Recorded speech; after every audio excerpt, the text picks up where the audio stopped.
This episode contains adult language and topics that may be disturbing for some listeners. Such topics include suicide, drug use, physical or sexual abuse of a child. Listener discretion is advised.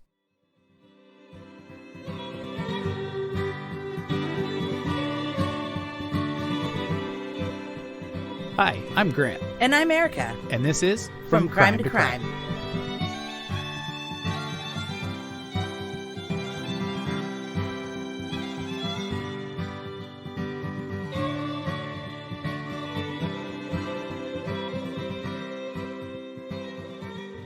Welcome to the show. Did you like that? Yeah, that's going to be awkward. No, we're going to be all messed up. No, we'll be fine. Eric and I were just talking about different ways to start the show, and she came up with that one. So, welcome to the show, everybody. All right. Well, let's get started. What is your opinion? All right. Well, let's get started. What is your? It really threw you off. I know. I'm like really messed up now.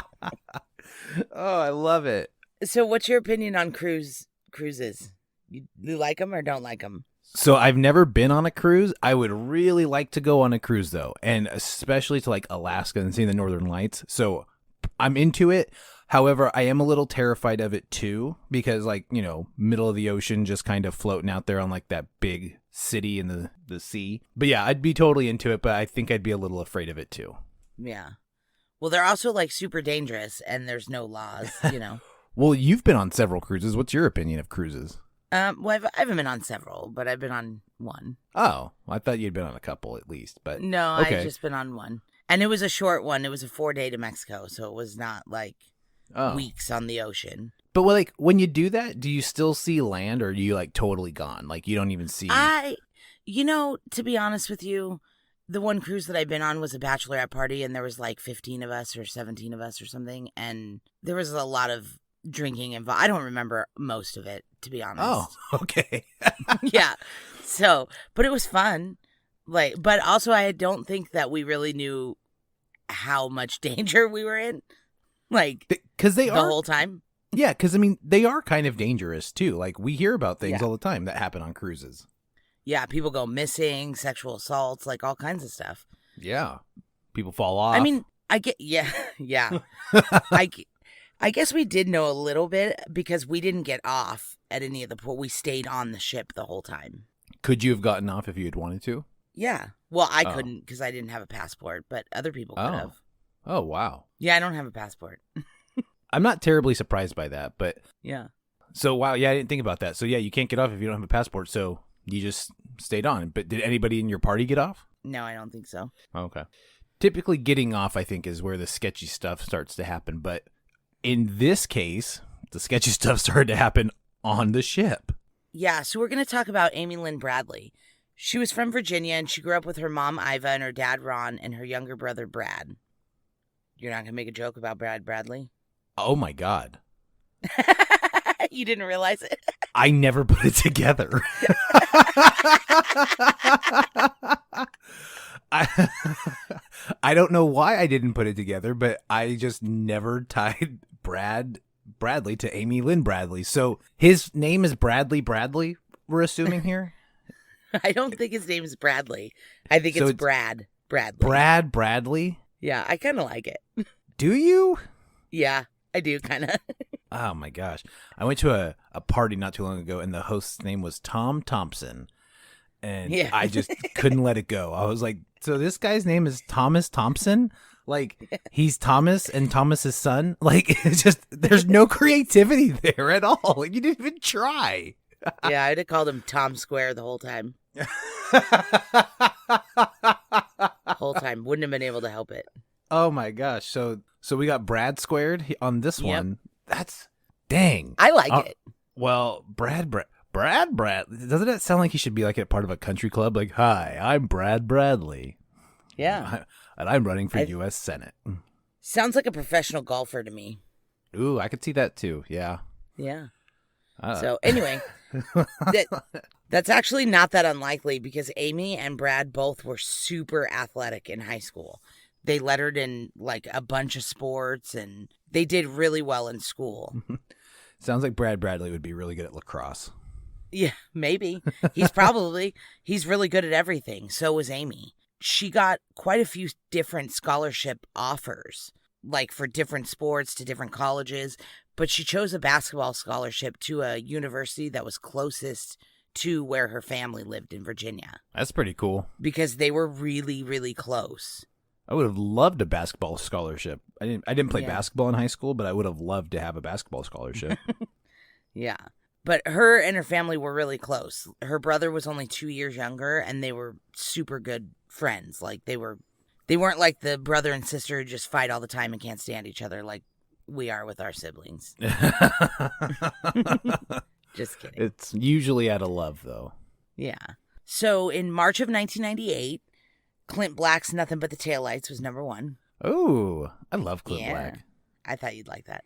So Amy had just finished college. She was 23. She had a steady boyfriend. She just got her own apartment and was about to start her master's program. So she was like really getting it together. Yeah, it sounds like it.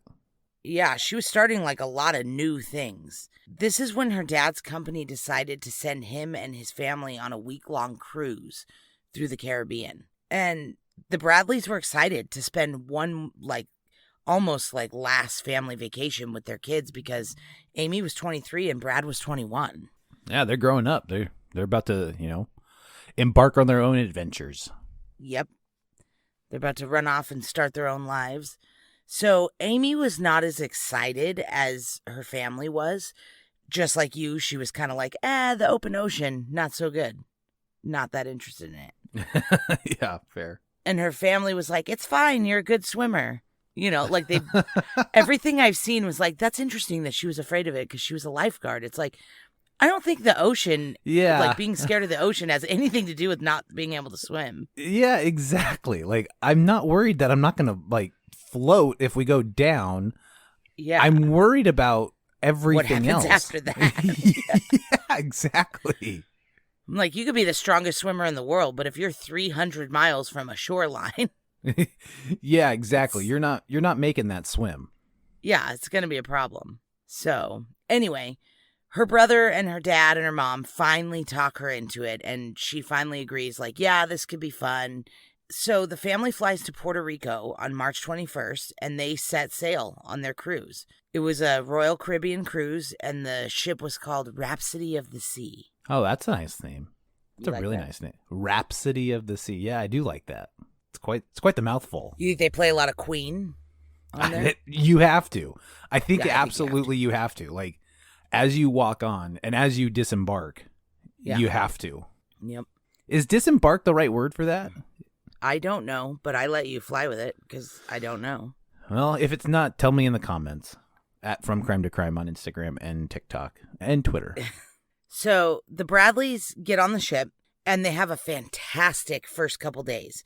They're drinking and dancing and partying and going to fancy dinners. They're just having a good time. And on the 23rd, the boat docks in Aruba. This is quite the prize, by the way, for selling insurance. This is really cool. Yeah. Yeah. And if I remember correctly, the Bradleys, the parents, got the free tickets, and then they pay for their kids to come, right? Right. Okay, yeah, that's what I thought. They wanted them to come. Yeah. Which is super nice. I feel like if either one of my parents won a cruise, they'd be like, we're not taking you. Good luck. Well, I've got 2 kids, both a boy and a girl, and if I want a cruise, you're watching them. So yeah, that's what I was like. These parents must really like their kids because I'm like, there's no way. So anyway, that's beside the point. The ship docks in Aruba on the 23rd, and Aruba doesn't have a real good rep now, but this is before Natalie Holloway, so people didn't know how much it sucked back then. This is still while Kokomo was still pretty good and everyone loved Aruba, Jamaica. Ooh, I want it. Okay, yeah. I knew you were going to do that at some point in this episode. Just get it out of the way. The beach. I love the Beach Boys. I know. So the family gets off the boat and explores Aruba for that whole day. They just kind of go around and do things. And then they get back on the boat and they go to a formal dinner, a black tie dinner. I mean, Brad's wearing a full tux. Amy's in a long black gown. It's a formal dinner. Yeah, they're fancy. Yeah. So after dinner, they go to this party on the upper deck. And everybody has a good time. There was a limbo contest. Brad won the limbo contest. Did he? Wow. Yeah. Brad Bradley's very limber. Yeah. And balance, man. Fuck. I get like, you think I'd be good at limbo because I'm so short, but it's like, oh no. I've seen you do limbo. Yeah, you don't lean backwards as much as you think you do. I mean, at least I don't, because as soon as I try it, I'm like, oh, wait. Whoops. Yeah. So at about 1 a.m., their parents go to bed, and Brad and Amy go to the, 24-hour club that's on the ship, to dance and drink and hang out with other young people. Yeah, I never knew that these things had 24-hour clubs, but it makes complete sense. Oh, yeah. I mean, people are just living on these things. Like, not everyone's going to bed at 10 o'clock, so... Yep. Yeah, I can understand people are just raging 24/7 on these things. That's probably why they're so dangerous. People are just drunk and discombobulated and... Yep. So around 3:30 in the morning, Brad goes back to the room. According to the electronic key cards, Amy comes back 5 minutes later.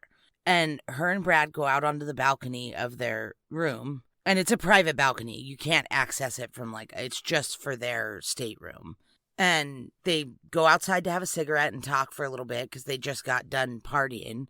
They're not immediately ready to go to bed. And after a few minutes, Brad's like, okay, I'm going to go lay down. And Amy says that she's going to hang out outside for a little while because she doesn't feel that good. So she wants some fresh air. I've never heard if she didn't feel good because of seasickness or because she drank too much or what, but she just wanted some fresh air. Probably a combo.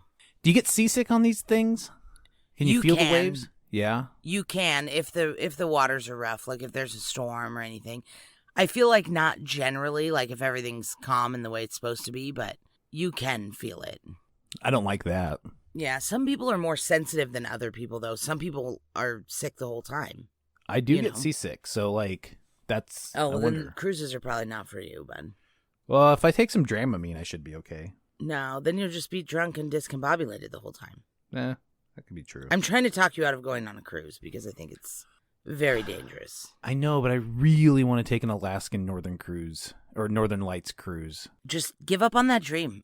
This is what I'm here for you. I'm your best friend. I'm here to encourage you to give up on your dreams. Will you go with me? No, absolutely not. Can I encourage you to go with me? No. In fact, I don't even have any ideas that I want to even see the Northern Lights because I think that's weird too. What is it? I don't know exactly, but I know that it's beautiful, and that seems really cool. Yeah. Well, I've seen pictures of it, so it's fine. Same thing. Yeah. Same.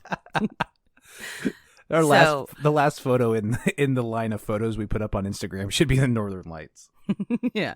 All right. So Amy is going to stay on the balcony. Brad goes to bed. Around 5:30 in the morning, Ron wakes up and he looks outside. He sees Amy on a lounge chair on the balcony. And he looks over. He sees Brad's in his bed. So he's like, okay, cool. My kids are safe. He goes back to bed.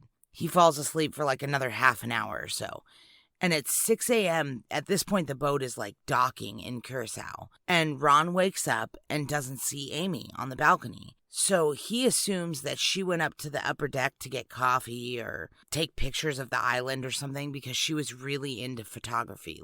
She brought 16 rolls of film with her on this trip. She was really into taking pictures. Parental instinct might have been kicking in at this point or something because he doesn't really know where she is, but he feels like he needs to go look for her right away. So he heads up to the upper deck where he thinks she might be, and he doesn't see her. He starts searching around the ship in her normal locations. When you're on a cruise, there's okay, this is where people eat. This is the pool area. Where people generally are hanging out. Well, yeah. And if there's a 24-hour club too, you probably go there, one of your first stops, I would imagine, because people are awake there. There's people hanging out. Right. So he checks all the places that he thinks she might be, and she's not there. And he full-on panics. He doesn't go back to his room oh, maybe she came back while I was gone.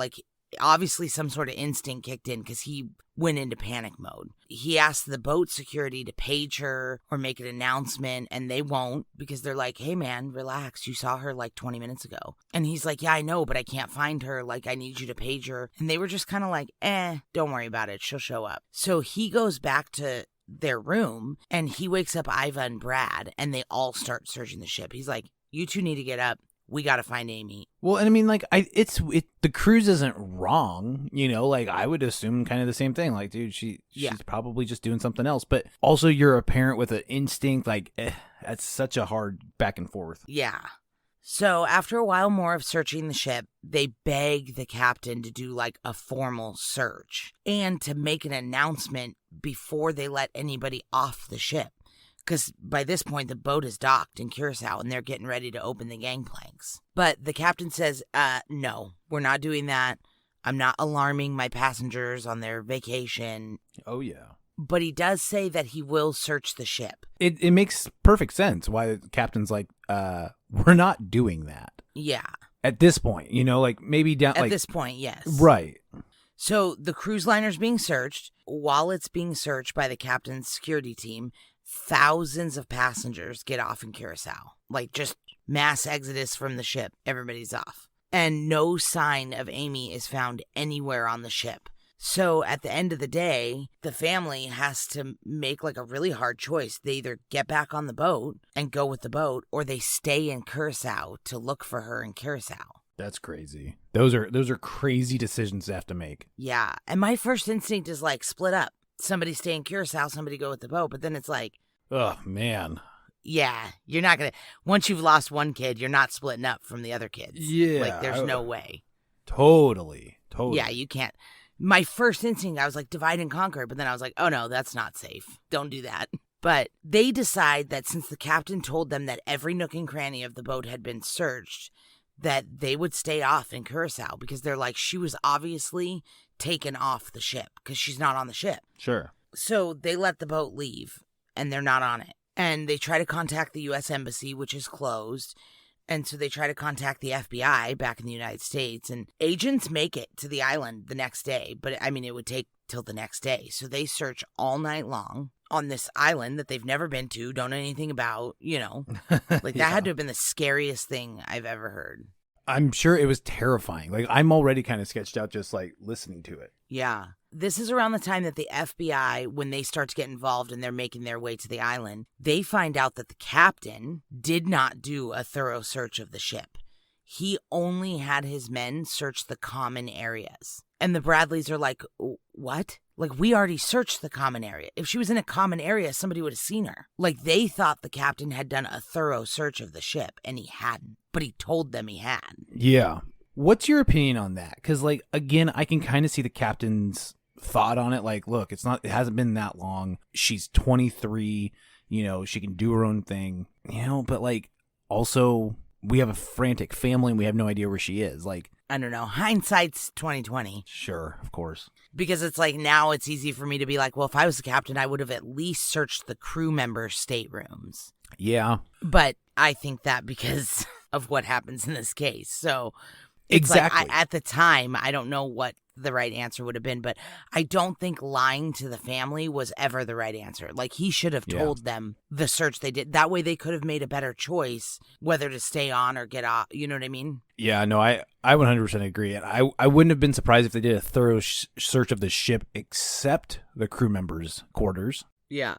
Anyway, this is when the Bradleys and the FBI agents kind of come together and they go, look, we need to get back on that ship because they didn't search it. So they book it to St. Thomas, which is like the next ship's port. Uh-huh. The FBI and the family get back on the ship. And the FBI finally does like an actual thorough search of the ship. But by this point, there's no sign of Amy. Of course not. You know, I mean, they've already gone to where they need to be. They've let people on and off, back and forth. Like, of course, there's no sign of her. Yep. So they interview people on the ship, and a couple of the girls said that they saw Amy that morning that she went missing at like around 5:45, 6 a.m., which would have been around the time she went missing. And these girls say that they've been looking for the They're like, we've been looking for you for 2 days to try to tell you this, you know, and they're like, oh, sorry. We sort of got left in Curacao for a minute. And so these girls were telling them that Amy was hanging out with a bass player from the ship's band. And this bass player's nickname is Yellow. And he's in a band called Blue Orchid. Okay. Yeah. Yeah, I know. Bass players are always a little off. Just this for guy, reference. Yeah. His real name is Alistair. So Alistair Douglas. Alistair. Yeah, so that's what I'll be I'm not going to call anybody yellow. Stupid. So they start looking into this Alistair Douglas fellow, and they figured out that he's the bass player for the band. He was from Grenada, and it turns out that Amy had been talking and dancing with him at the club earlier the evening before she went missing. So when everybody starts talking about this Alistair Douglas guy, Brad remembers that morning that they were searching for Amy, Alistair said something creepy to him. It was like 6, 7 a.m., around the time where they were searching for her, but nobody knew except the family that she was missing. And he came up to Brad and said, "Sorry about your sister, man." And at the time, Brad was he was looking for his sister. He didn't really pay attention. But thinking back on it now, it's like, how did he know my sister was missing? Yeah, because they hadn't made a full announcement yet. No, the captain refused to. Right. So the FBI pulls him in for questioning, and they're like, "How did you know that Amy was missing before it was announced?" And he denied saying that. He just said, "Oh, I didn't say that to Brad." Interesting. Yeah, he just totally changed the story and said he didn't say that. So the FBI brings in a polygrapher. A what? A polygrapher, a polygraph examiner. Oh, I had no idea that was their title name. Maybe I made that up. If you did, it's great. So run with it. I feel like they're called polygraphers. Well, if they're not, they sure are now. Or are those the people that marry a lot of wives? Those are polygamists. Right. I don't know. A polygraph examiner. We're going to go with that. So they bring a polygraph examiner on board and they interview him, this Alistair Douglas character.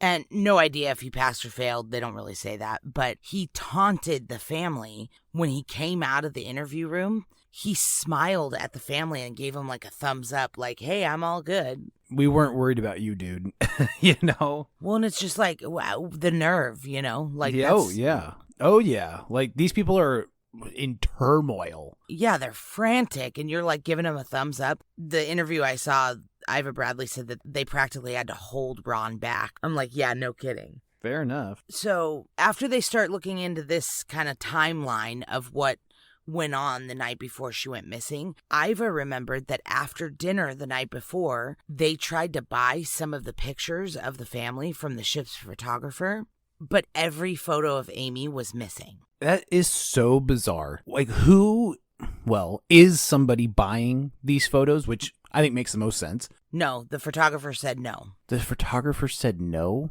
See, what they do on cruise ships is they take pictures all throughout your trip or whatever, and then they give you like a number thing where you can go on and look at all your pictures, and you can buy. Now it's online, but back then they used to print like small versions of them and put them on this big board, and then you could go to the board and go, "Okay, here's my picture, and then you could buy a bigger print of them. Does that make sense? Yeah. And they put it in like one of those stupid little paper frames that say like, "We went to the Caribbean," or whatever. Some dumb shit that it says on it. So the thought is that somebody stole them then? Yes. The photographer says he remembers specifically printing the pictures because he took the pictures. He put them on the board. He did everything, but nobody bought the pictures. Who would buy them besides the Bradleys anyway? And then if somebody did buy them, he would have remembered reprinting them in a bigger size and selling them to somebody. Right, yeah.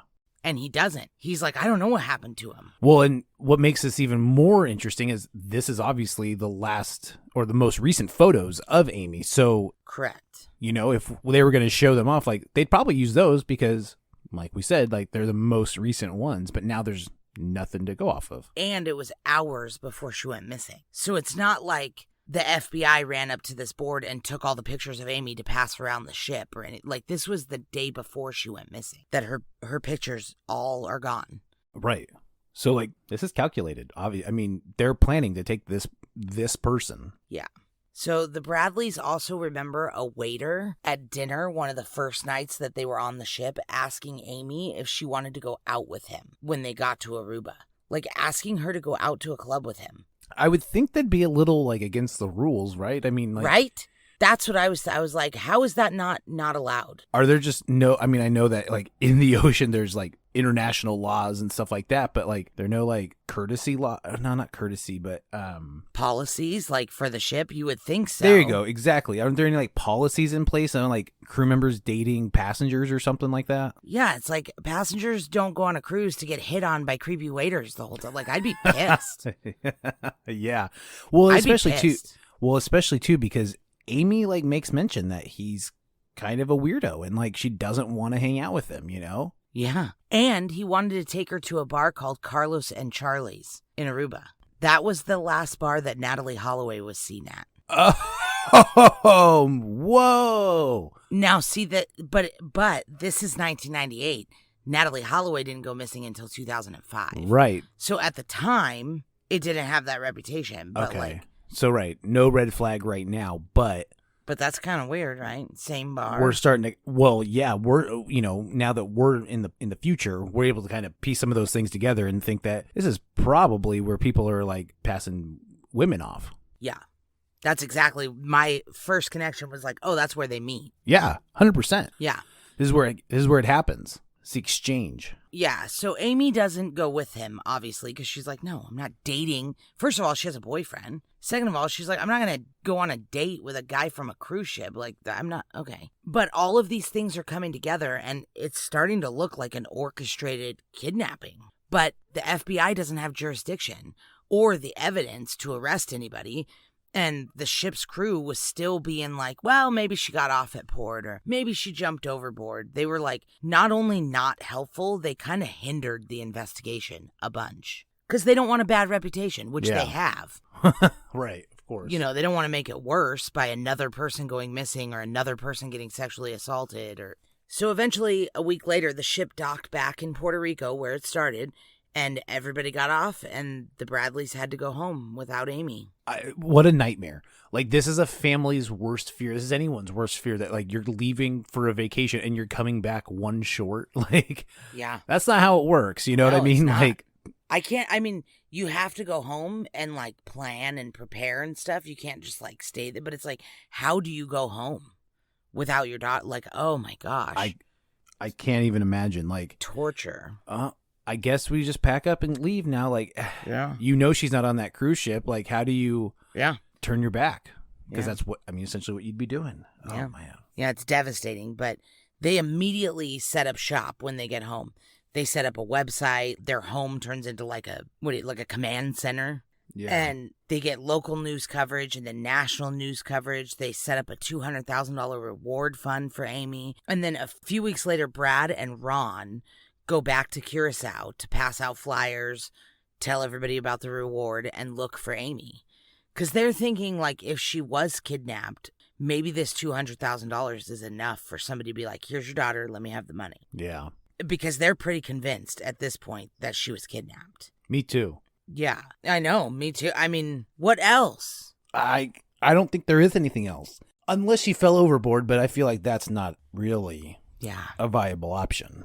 So, well, especially after all this stuff comes out. So once they get there, they meet a cab driver that says that he saw Amy the morning the ship docked. He'll never forget her because she ran up to him and asked him where the nearest phone was. And he said she was kind of panicked. And he says that he'll never forget her green eyes. And Amy has green eyes. That's something only somebody who ran into her probably would know, you know? Right. Like, I tried looking at photos and stuff, and because they're from 25 years ago, like, you can't tell what color her eyes are in the photos. Now, on a missing persons flyer, it might have had her eyes listed as green. I don't know.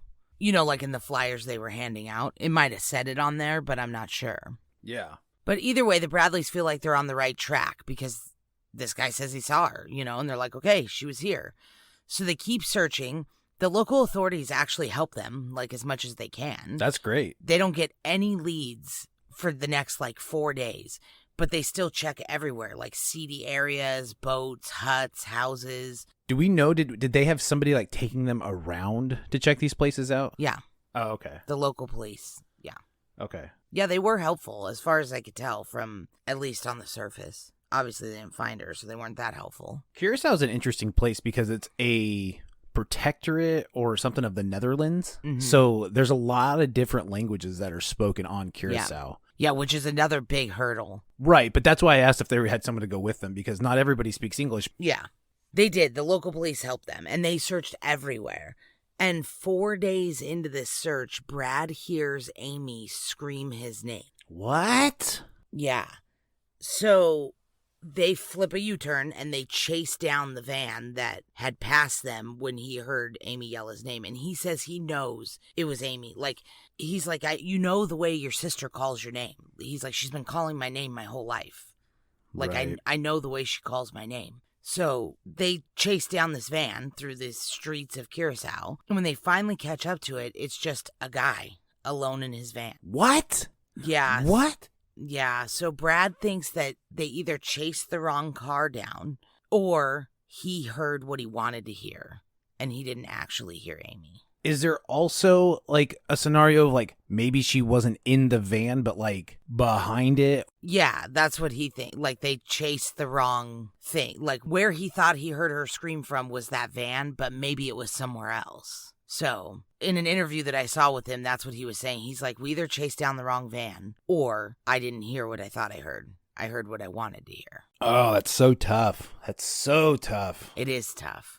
So, they stay for a few more days, and then they head home. I mean, they searched the whole island. It's not very big. They went everywhere they could go, and they weren't getting any more leads. So, they head back home, and they keep trying to get the word out and spread Amy's story as much as possible. I mean, as you should. Like, what else are they going to do, you know? Yeah. So right when they get home from this trip to Curacao, the authorities from Curacao call and tell them that they found a body on the beach and that the authorities think it might be Amy. And so, of course, they're devastated and it takes 2 days or something in agony. But the body would turn out to be male. And it wasn't a body. It was a piece of a spine and a pelvic girdle, but it wasn't Amy's. Jeez. But it would be over a year before the next credible tip would come in. So May of 1999, she went missing in March of 98. A Canadian scuba diver named David saw a segment about Amy on TV and he calls in a tip. And he says that in August, so 5 months after she disappeared, he was scuba diving in Curacao. And after the dive, he was like rinsing off his gear on the beach. And a woman was walking towards him with 2 men. And when she heard him speaking English to his other scuba diving friends, she started walking super quick towards him like she was going to say something. But before she could get to him, the 2 men that she was with kind of like grabbed her by the arm and ushered her away. Yeah, they were like, nope, not doing that. We hear the English too.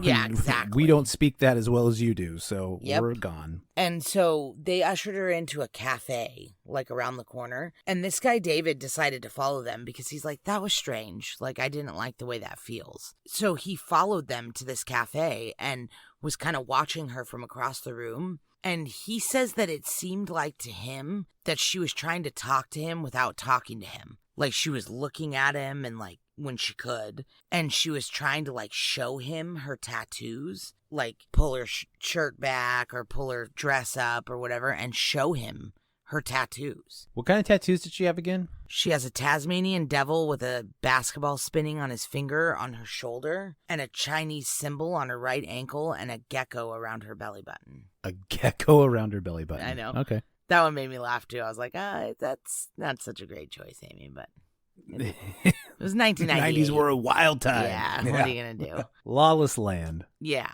So David was not interested in the reward money or anything. He was just adamant that he saw Amy. He didn't know, obviously, at the time that she was a missing person. He didn't know until he saw her segment on TV months later. And he was like, oh my God, that's the girl I saw in Curacao that was trying to show me her tattoos, you know? God, he probably feels so bad now. Obviously, he didn't know, but, yeah, you know, you think about that. I'm sure that just weighs on him. It's like, dude, I had the opportunity to, you know, to do something, and he didn't know, but, you know, still, he had an opportunity. He's like the least problematic one in this, too, because everybody else knew. 100%. So it was like, yeah, 100%. Yeah, so the Curacao police follow up on this, but they have nowhere to start. You know, this guy's like, look, it was on a beach in Curacao, and we went into this cafe. So the police go into the cafe, and they're like, you seen this lady? They're like, no. And they're like, okay. Where do we go from there? Yeah, like they have nowhere to start, you know. So then another few months passes with nothing, and a man named Frank Jones calls the Bradleys. And Frank is an expert in human trafficking and a private investigator, and he tells the Bradleys that he's found out where Amy's being held in Curacao, and that it's by Colombian gangsters who are trafficking her. Wow, what a find. Yeah, and Jones is a special forces like an ex-special forces guy, and he has like experience in rescuing people from these trafficking rings. But it was going to cost a lot of money. The Bradleys don't care. They're like, okay. And they just start sending Jones tons of money, like over $100,000. And he keeps the Bradleys informed over the next year or two and sends them a few pictures of Amy on the beach. Like he's watching her and he's trying to figure out how he's going to rescue her from this ring. In these pictures, you could see her tattoos and everything. And he's like, look, you know. So right before he's ready to extract Amy, he tells the Bradleys to be ready. Like, be ready and in place in Miami to take custody of her immediately. So Iva gets doctor's appointments set up. The family goes to a hotel in Miami and waits there for like a week. Ron's boss has a private jet on standby to get the whole family out of there when Jones gets Amy. Like, they really get everything in place. Well, yeah. I mean, you got to do everything you can to get your daughter back. Like, everything. Yeah. And they're just sitting in this hotel for days. Iva said she didn't leave the hotel for a week, like the room, because they were just waiting for this phone call. And then it comes, but he doesn't have Amy. He needs another $100,000 to finish the job. And the Bradleys don't have it. They've given everything to him already. So Ron's boss, like you said, his employees are fantastic. Like, I want to work for this company. Ron's boss yeah, no kidding. Says, I'll pay it. If it'll get Amy back, I'll pay it right now. Let's do this. That's incredible. But his boss is no dummy. Before he pays it, he sends his own securities expert down to Curacao. And this guy's name is Tim Buckholes. He sends him down there to look into this Frank Jones and make sure he really does have a line on Amy and everything, you know. So Tim goes down there only to find out that this asshole has been just chilling on a beach, drinking Mai Tais, telling the Bradleys that he's got a line on their daughter when he doesn't. Just using their money to live on the island and have a good time. How do you even, like, come up with a plan like this, and how do you carry it out and feel okay about yourself? Like, right? I couldn't imagine being like, yeah, no, I just scammed those people out of hundreds of thousands of dollars. Yeah. And just live my best life. Fuck that guy. The whole thing was fake. Yeah. Even the pictures. The tattoos were fake, everything. Like, he had stencils put on a girl that he hired that was like the same stature as Amy and put fake tattoos on her and took pictures. It's like, oh my God. People go way out of the way to, like, not do the right thing. It's like, dude, just doing the right thing would have been so much easier. Just do that. Yeah. Just find her. Yeah. Like, all this extra effort feels like, geez. But anyway, the whole thing was faked. He conned the Bradleys and the Missing Persons Fund and Ron's boss out of more than $200,000 in the end. Oh, my gosh. Yeah. So they're not only back at square one, but they've wasted a boatload of money and time. Oh, man. And resources. And other people's money, too. It's not like, you know, like, so they're feeling terrible on top of all of this because they've wasted their boss's money, you know, because they trusted somebody they should have trusted. Like, you absolutely should have trusted this guy. And he ended up being a complete jackass. Well, and the time that they've spent 2 years thinking that this Frank Jones guy knew where Amy was. Like, were there tips that came in over that 2 years that they kind of like backburnered because they were like, they had something more, yeah. Yeah, like, this is crucial time, like in the first couple of years of her missing. I've never heard if there was any kind of, like, consequence that came down to him for any of this. Was there? Or did he just get off scot-free for spending 2 years living it up in the Caribbean? No. He got charged with federal mail fraud, and he served 5 years in a Virginia prison. Oh, wow. I feel like it should have been more than 5 years, but... Yeah, that's what I was thinking. I was like, oh, that feels more like 20, but okay. And he was forced to pay restitution, but he'll never be able to pay back that much money. He's a loser. I mean, obviously, if he spent 2 years conning a family of a missing girl... Right, he doesn't even have a real job. Yeah.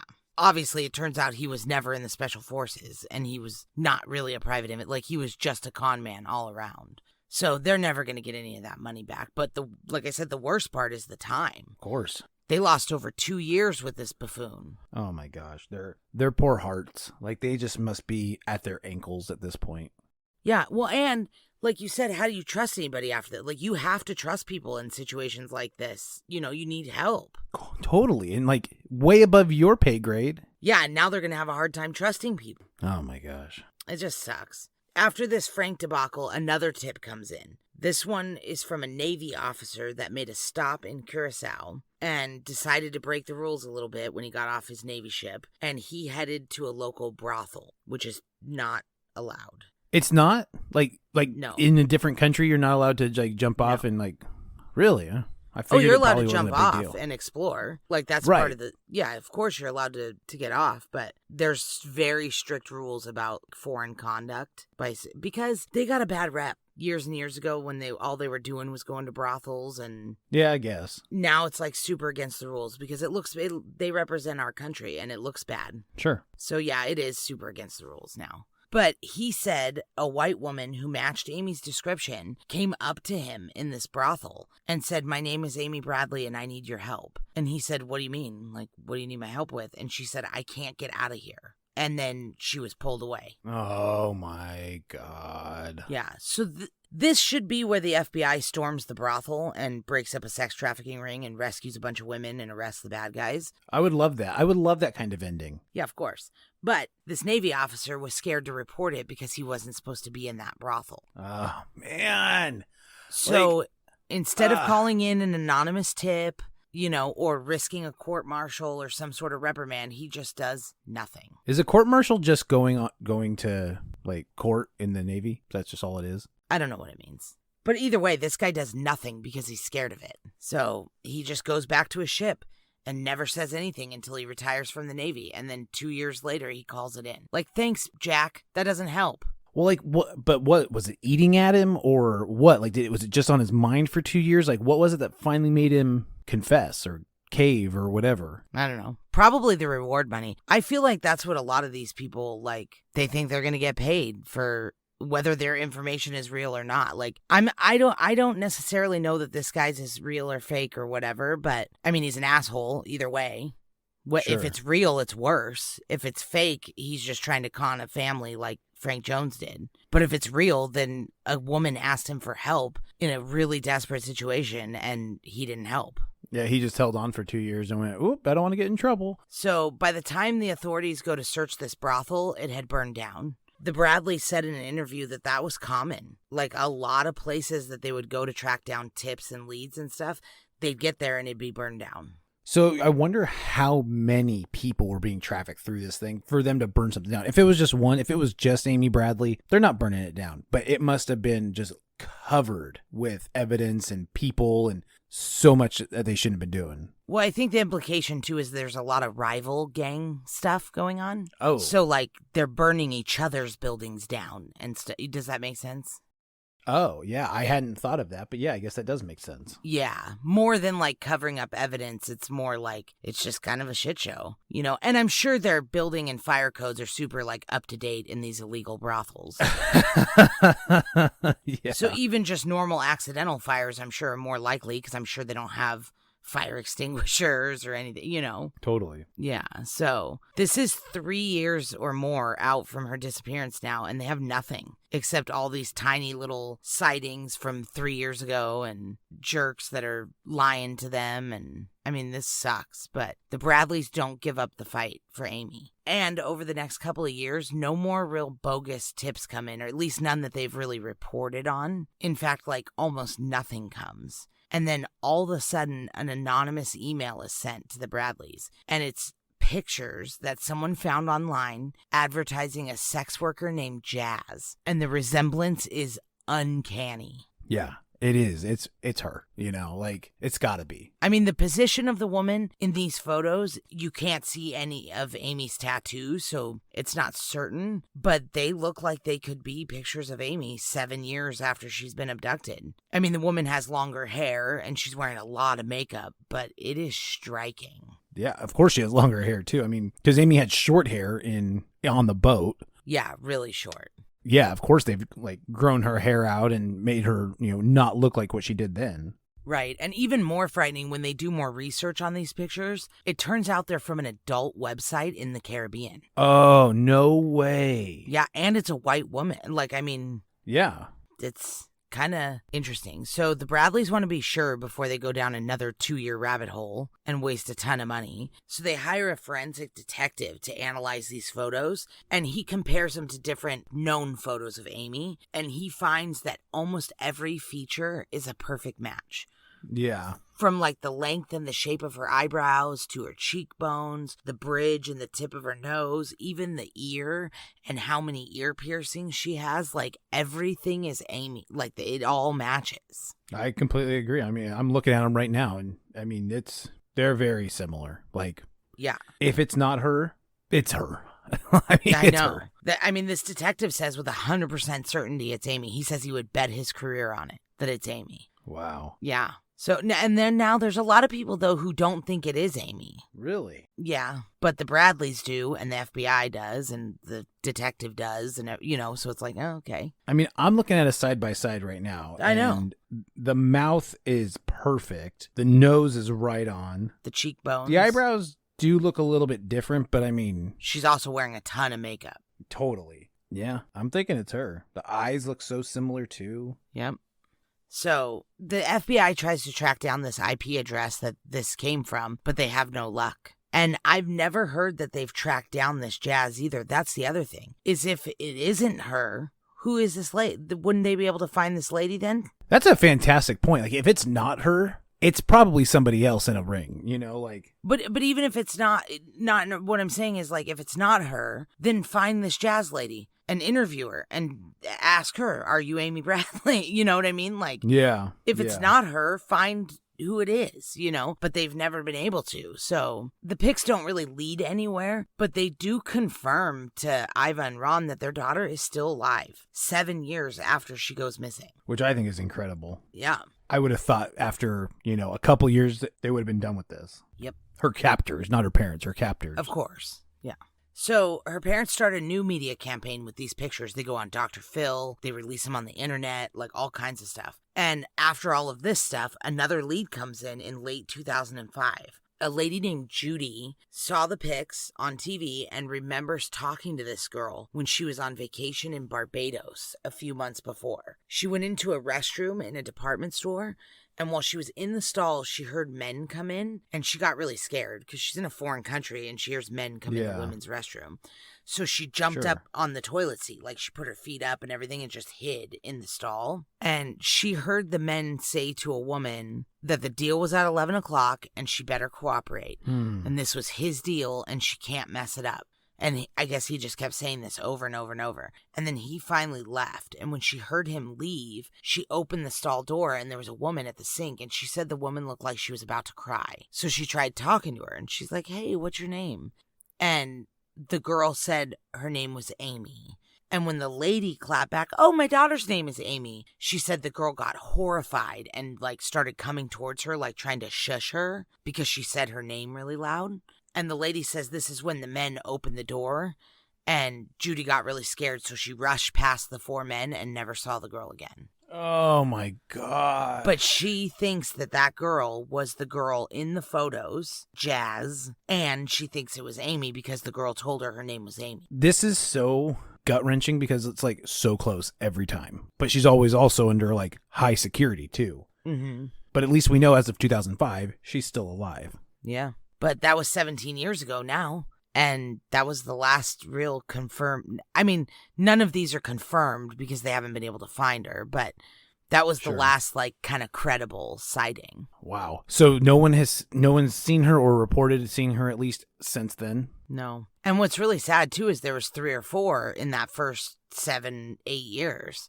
Right. And now there's been nothing. So that's kind of sad. But there was a human jawbone believed to belong to a Caucasian found in 2010 in Aruba. Right away, they confirmed that jawbone was not Natalie Holloway, which is the other missing girl from Aruba. Yeah, right. But they've never publicly ruled out anybody else. There's 9 other Caucasian people known to be missing from the same area, and they've never ruled out any of them or Amy. I mean, have they even done the DNA? No. No DNA testing, nothing. I don't understand why we don't just do DNA testing and see if we can figure it out. Like at least rule some things out. If it comes out not Amy, okay, cool. But we know it's not her. Right. I don't know. I mean, I get like funding issues and stuff like that, but the curiosity, like if I was a police officer and we had this jawbone, it'd be like, I have to know whose jawbone this is. Like, absolutely. I would think the same thing. Absolutely. Yeah. Anyway, Amy was declared legally dead in 2010, although her family believes she's still alive and being held captive. Really? They still think she's still alive, even though no one's seen her? Yeah. I believe they had to declare her legally dead for, like, other reasons, like to deal with things. They had to declare her dead, but they think she's alive. Does that make sense? Yeah. No, I totally get it. I mean, I'm super happy that they think she's alive because I, at the very least, want to think she's alive as well. So, yeah. If they hold out hope, so will I. Yeah. And if she was, she'd be 48 years old now. And she's been missing for almost 25 years. That's crazy. So the main theories on this case are that she fell overboard, she jumped, something happened to her on the ship and she was thrown over, or she was sex trafficked. Well. And I think there's really only 2 viable options out of those. Say, what's your theory on that? Yeah, well, I don't think she fell overboard. I mean, they have railings. I've been on cruise ships. It's not that easy to fall overboard. And I don't think she would have jumped. Like, there was no reason to think she was suicidal in any way. Yeah, I don't think she jumped or was suicidal either. Yeah.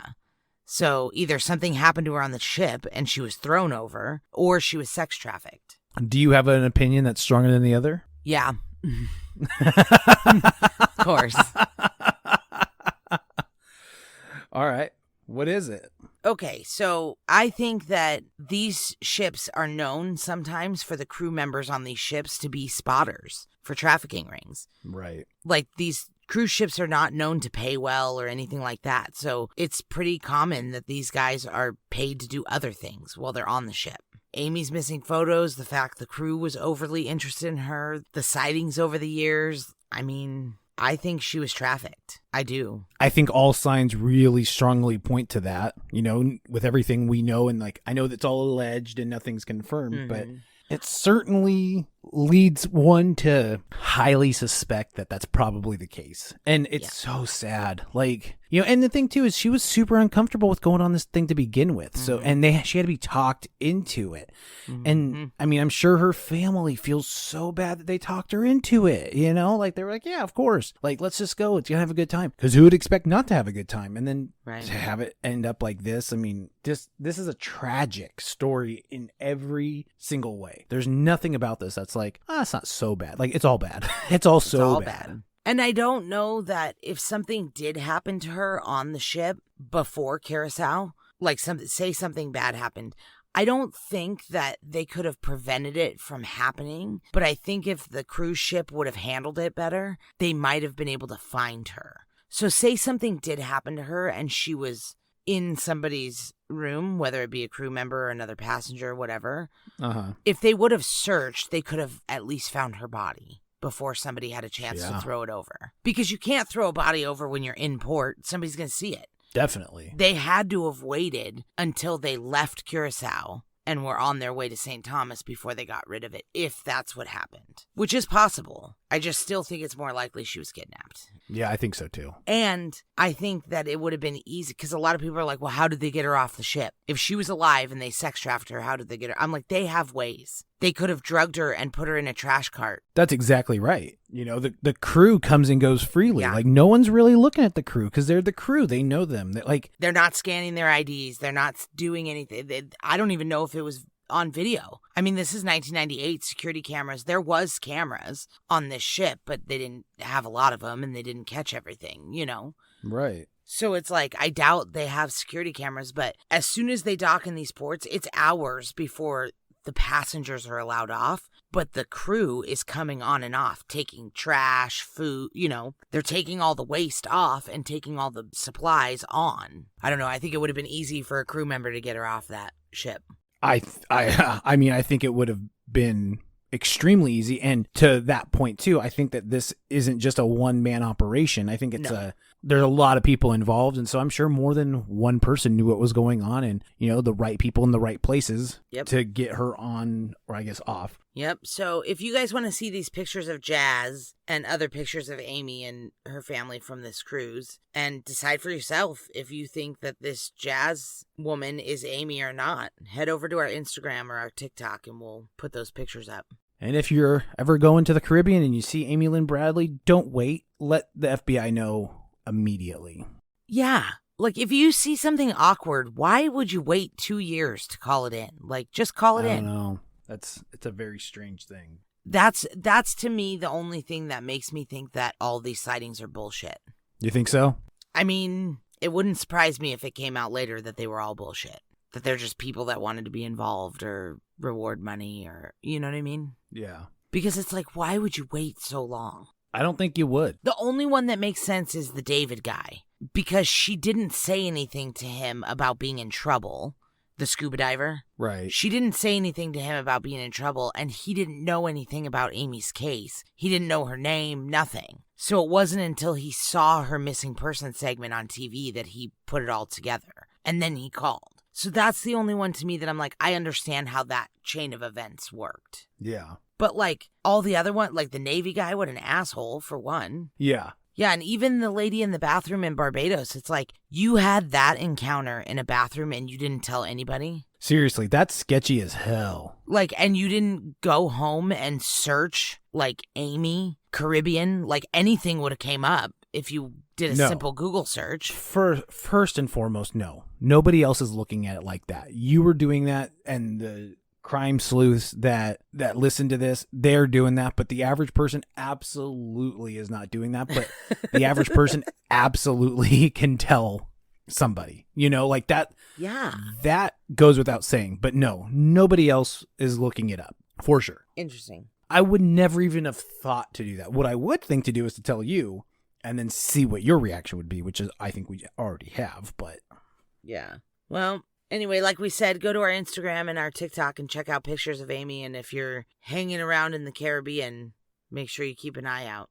Look for a girl with a spinning Tasmanian devil tattoo with a basketball on her finger, a gecko on her stomach, and what was the other one? A Chinese symbol on her right ankle. There you go. So they even have one of those things. Let somebody know. And I don't think that at 48, she's probably not being used for what she was used for at 23. Yeah, probably not. But that doesn't mean that they've let her go either. I mean, that's not how that works. So it's like she could be in some other capacity. Exactly, which I think is probably, if she's still alive, hopefully she's still alive, that's what she's doing. So keep your eyes peeled and don't go on any cruises, guys. Unless it's to Alaska to see the Northern Lights. No, even that. Nope.